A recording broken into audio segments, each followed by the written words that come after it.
En mai 1946, au lendemain de la Deuxième Guerre mondiale, cette coopération de défense continentale fut refondue avec la création du Comité coopératif militaire canado-américain, une agence militaire binationale basée sur les recommandations relatives à la politique militaire et à la planification de défense de l'Amérique du Nord.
Lors de sa première réunion, le comité a signé 2 documents.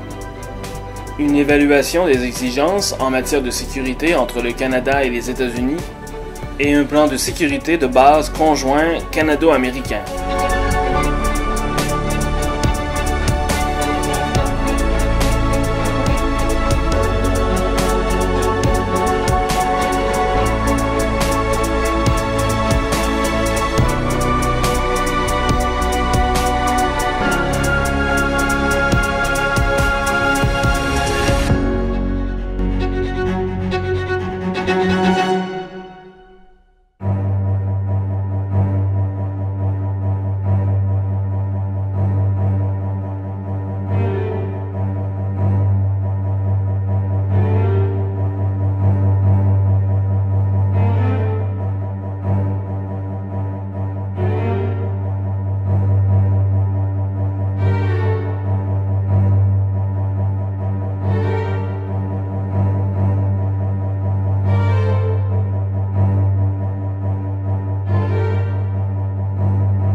Une erreur informatique a provoqué une alerte missile au complexe NORAD dans le Colorado et a laissé l'Union soviétique dans un état de colère. Aujourd'hui, l'agence soviétique de nouvelles TASS a déclaré qu'une nouvelle erreur informatique pourrait avoir des conséquences irréparables pour le monde entier.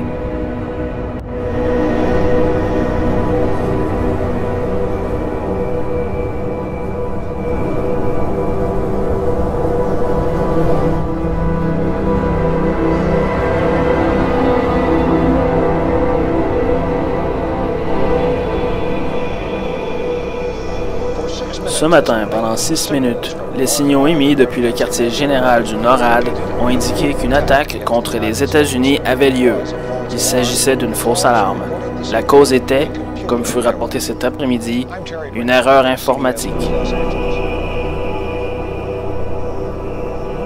L'erreur d'un ordinateur de la défense américaine a provoqué, il y a quelques jours, nous en avons parlé, un véritable vent de panique en déclenchant l'alerte nucléaire sur tout le territoire des États-Unis.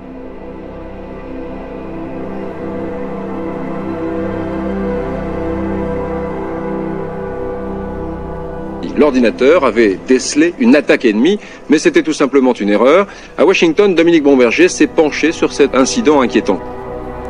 Les détails à propos de la fausse alarme sont encore troubles, mais un fait ne fait aucun doute. Juste avant 11 h vendredi matin, les ordinateurs de la défense aérienne ont signalé un message clair. Des missiles soviétiques ont été lancés, prenant pour cible l'Amérique du Nord. Soudain, un ordinateur annonce que des missiles intercontinentaux soviétiques lancés du sol et de sous-marins nucléaires se dirigent vers les États-Unis.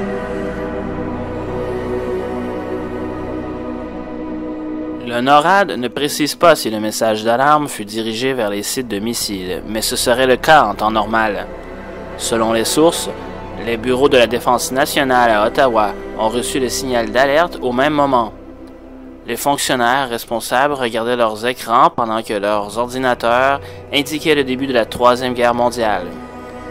Après une interminable minute, ils ont pu confirmer avec le NORAD que l'alerte était due à une erreur. L'erreur fut provoquée par le Pentagone, où un officier a opéré une cassette de simulation d'entraînement de scénario d'une attaque soviétique. Pour une raison inconnue, la simulation ne fut pas confinée au réseau d'entraînement comme elle devait l'être, et apparaissa sur les écrans du NORAD. En fait, des alarmes retentissaient à plusieurs endroits de la défense américaine. Le NORAD, dans des sites au Canada, aux installations de l'armée américaine à Fort Ritchie, dans le nord du Maryland, et autres endroits branchés au système mondial de commandement et de contrôle militaire, connu sous le nom de WIMEX. WIMEX était l'ordinateur principal de l'armée qui reliait les avant-postes éloignés de la défense stratégique américaine et canadienne, en leur fournissant les données provenant des radars.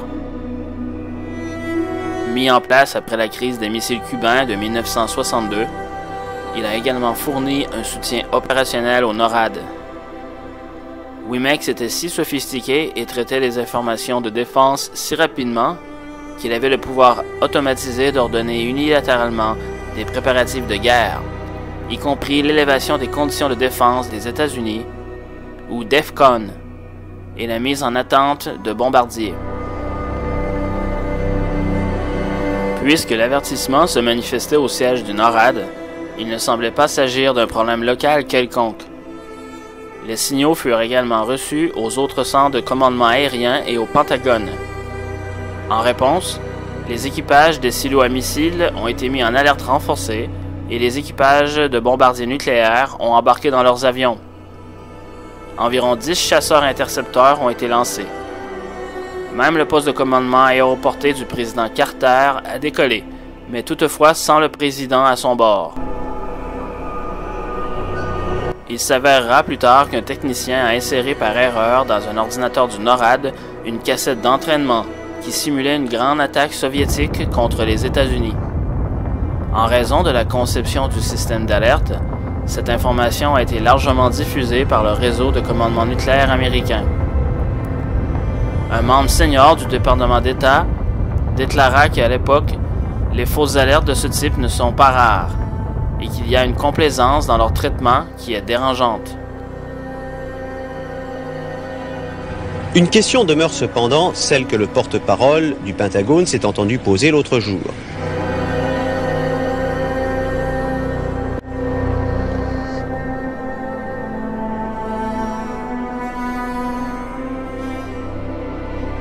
Que se passera-t-il la prochaine fois si les soviétiques détectent la mise en état d'alerte de nos moyens stratégiques et n'en déduisent que nous préparons quelque chose?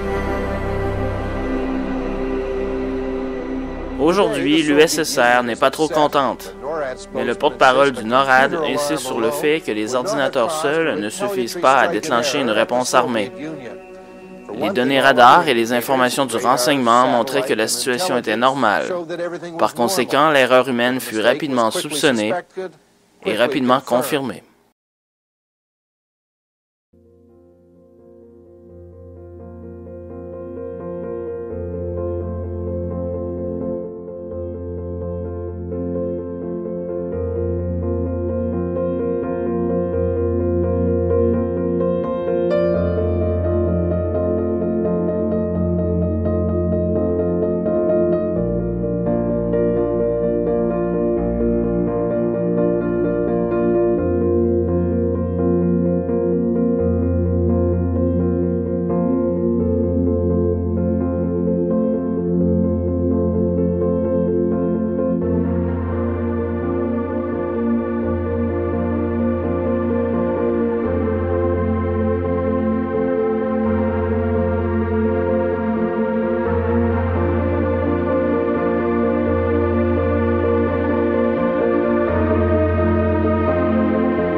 Pour faire face à la menace, les documents recommandaient la création d'un système complet d'alerte aérienne et de communication.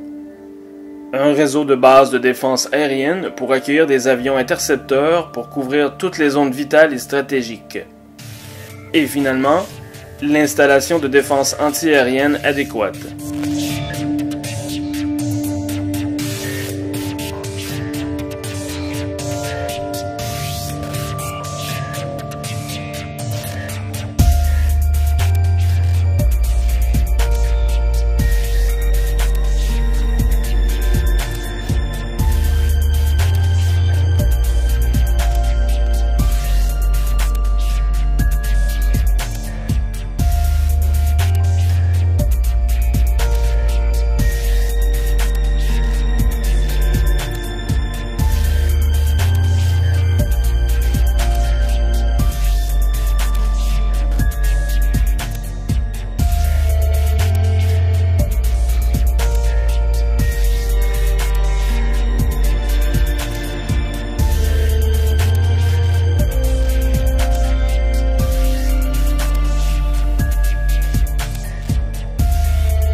Anticipant l'institutionnalisation des activités de défense, le comité suggéra de mettre en place une défense aérienne combinée. Un quartier général binational avec contrôle opérationnel de toute la défense aérienne continentale des forces canadiennes et américaines serait nécessaire.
En février 1947, le Canada et les États-Unis ont également publié une déclaration conjointe sur la collaboration en matière de défense qui indiquait un accord sur 5 principes de coopération bilatérale. Il s'agissait de l'échange de personnel militaire entre les deux pays, la coopération dans les exercices militaires, la recherche et le développement, et la normalisation des standards en armement, et finalement la disponibilité mutuelle et réciproque des installations terrestres, navales et aériennes. Chaque pays, cependant, devait maintenir un contrôle souverain sur les activités militaires à l'intérieur de ses frontières.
C'est sur la base de ces activités de planification que le général Charles Foulkes, président du comité des chefs d'état-major du Canada de 1945 à 1960, a écrit que les plans pour la défense interarmée du continent ont été établis en 1946 et non en 1958, au moment de la signature officielle de l'accord du NORAD.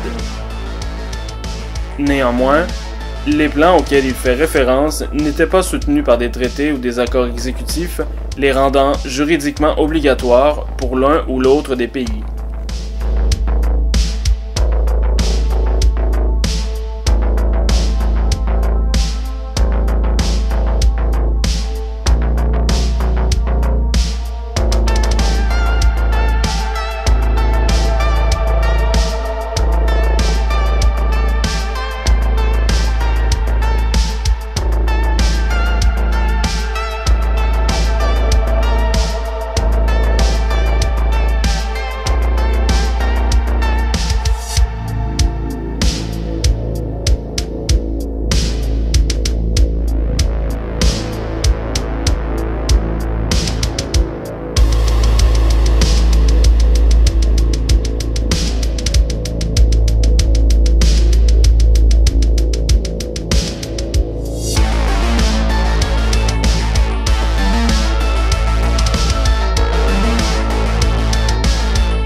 Au début des années 1950, les deux pays décident de construire une série de stations radars à travers l'Amérique du Nord pour faire face à la menace d'une attaque soviétique depuis le pôle Nord. En 1954, les travaux de la Ligue américaine Pine Tree de sites radars au Canada le long du 50e parallèle sont complétés. Ces sites, aux 2/3 financés par les États-Unis et à l'origine construits et gérés par du personnel américain, étaient équipés pour identifier les avions en approche et pour contrôler les activités des avions intercepteurs.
En 1957, la barrière McGill est terminée. Il s'agit d'un réseau de radars à effet Doppler, détectant les aéronefs volant à basse altitude, placés à environ 300 milles au nord de la ligne Pine Tree, le long du 55e parallèle. Financée et gérée par le Canada, la ligne McGill ne disposait que d'une capacité d'avertissement.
Le troisième système commun s'appelle le Distant Early Warning, la ligne DEW, et est également terminé en 1957.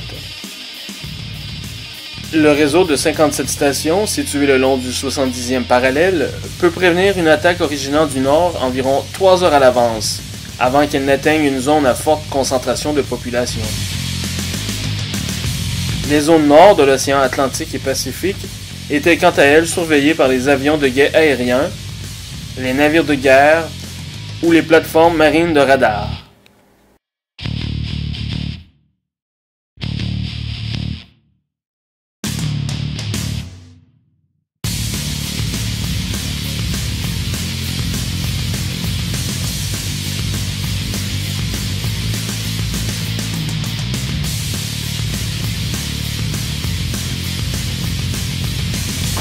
Control, this is Red Cap Leader. Contact. Lock on. Tally ho.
The RCAF squadrons at North Bay and St. Hubert are on a round-the-clock alert.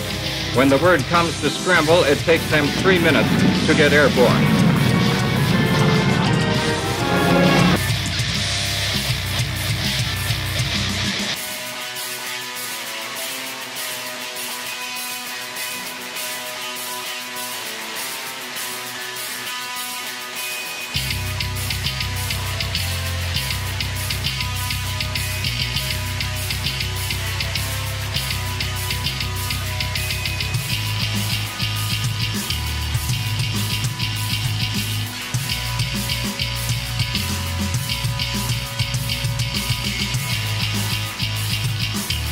The vast outlay of NORAD and its radar system is primarily to give sufficient warning of attack, to get the bombers of the SAC in the air and heading for their target.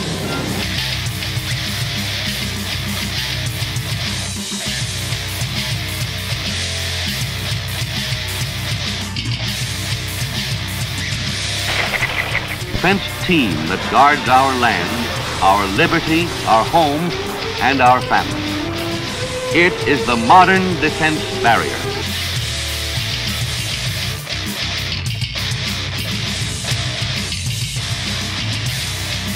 In the event of war, an enemy would have to destroy our strategic forces, our tactical forces, our cities, and our people on one attack.